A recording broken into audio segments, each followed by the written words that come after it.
What's happening? Jermaine Nandra here, and today I'm going to make you an expert nutritionist. That's right, it's only going to take a few seconds, probably not even a few seconds, it's going to take a few words, and I'm going to teach you everything that nutritionists, health nuts, foodologists, all these great words that people call themselves for getting these educations, all these words magazines use, all these words these people who make diets and food plans for you use, all of those great, powerful words that you look up to. That you look up and say, oh my God, tell me how to save my health. I'm going to teach you how to be that in about 3 seconds. Now I'm going to go into some long details afterwards, but in case you're caught up in a rat race and you only have about 5 more seconds to watch this video, I'm going to give you the words right now to make you an expert nutritionist. Plain and simple. Here it is. If man made it, it's not good for you. Plain and simple, no questions asked. If man made it, if man tampered with it, and you're putting it in your mouth and eating it, it more than likely is not good for you.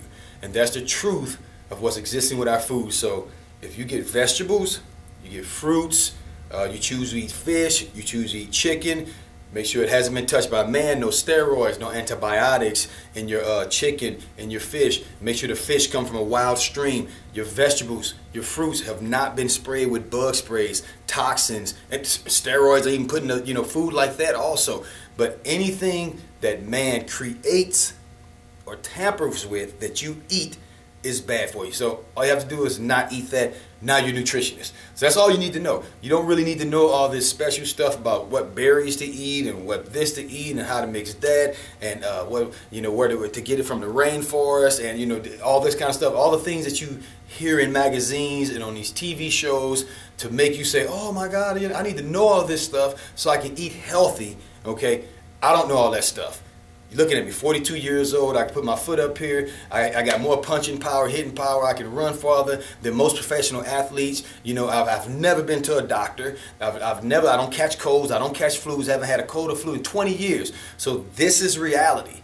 This is reality right here. I don't follow a food plan, I don't follow a diet. I just know that if I want to eat healthy, I make sure I eat things that man has not touched. So anything boxed foods, fast food, oh my goodness, I don't even want to talk about fast food. So there you go. So if you're in that rat race, which I know we're all in every day in the world, we got to do this, we got to do that, you got to be here, you got to be there, and you got to go, you don't have time, your boss is probably looking at you right now about to fire you for watching this video, you know the answer. If man made it or tampered with it, it's bad for you as far as food goes. Boom. Now you're an expert nutritionist, now you're an expert dietitian, you know what's up, you know what to do, go live your life. Now for those of you who are going to stick with me, I'm going to teach you to understand the nature of the beast.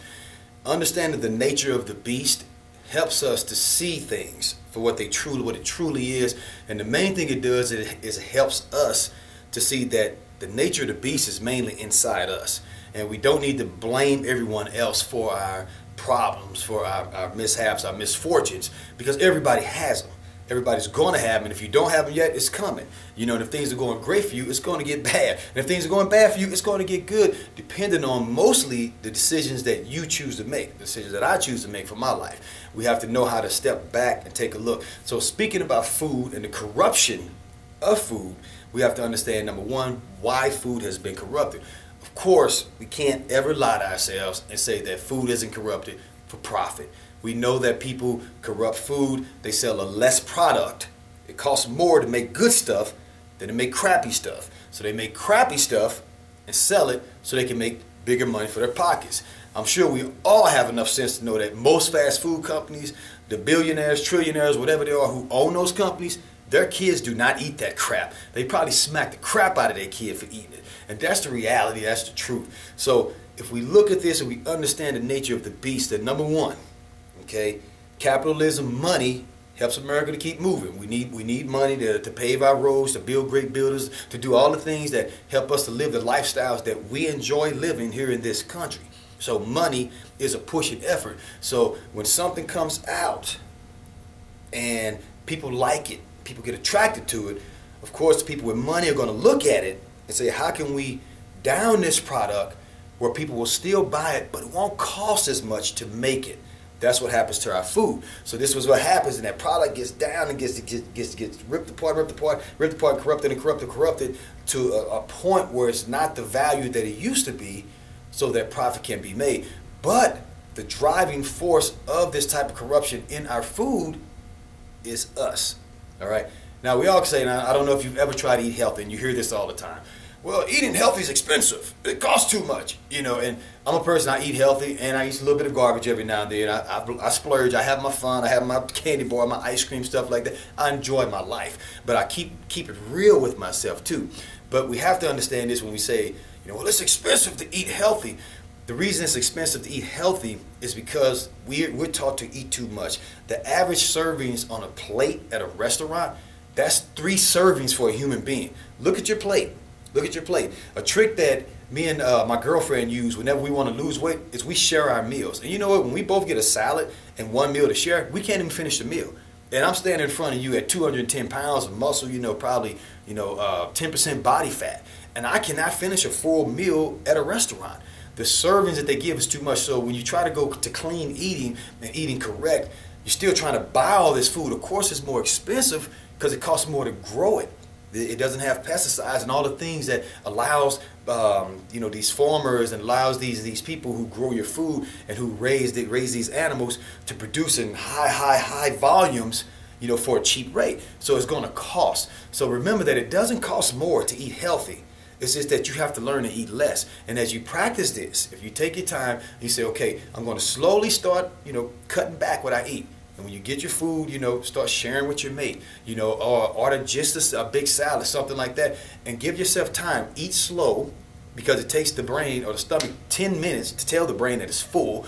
Most people have that food's gone in 5 minutes. Then they're eating dessert, and then they say, I'm still hungry. But now addiction's kicking in, which is another thing that we all know. And if you don't know, here's some new information for you. You know, 80% of our food in America has sugar added to it.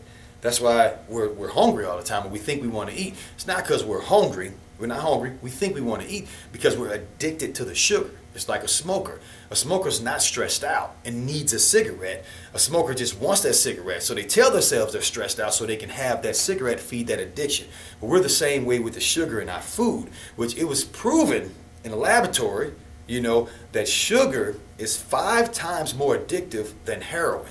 Now that's something to think about. And this was a test where they used rats and they put a tube of sugar, the tube of heroin, and the rats went for the sugar, something like 100 times a day. They couldn't stay away from it. And me, from my personal experience as a professional athlete, I'm going to tell you, cutting sugar was one of the hardest things in the world to do. I'd rather take punches in the face all day long and probably kicks in the groin than have to go through killing it and dropping and stopping that sugar addiction. And even people I train, when I train people and I train clients and trying to get them to stop that sugar addiction, you know, my close friend, my girlfriend sitting next to me and we're trying to work on her physique and she's trying to cut sugar out, it's painful. You know, they sit over there and it's like, they're like, this sucks. This is horrible. It's the worst experience of their life to try to break that addiction. So knowing these things and understanding about the corruption of our food, it will help you. Like I say, to be a dietitian, you don't need to know a lot of stuff. You don't need to study this. You don't need to get too complicated with being healthy. Just keep it plain and simple. If man made it or tampered with it, it is not healthy for you. Try to go organic. Try to go to raw vegetables, raw fruits, you know, at least once a day.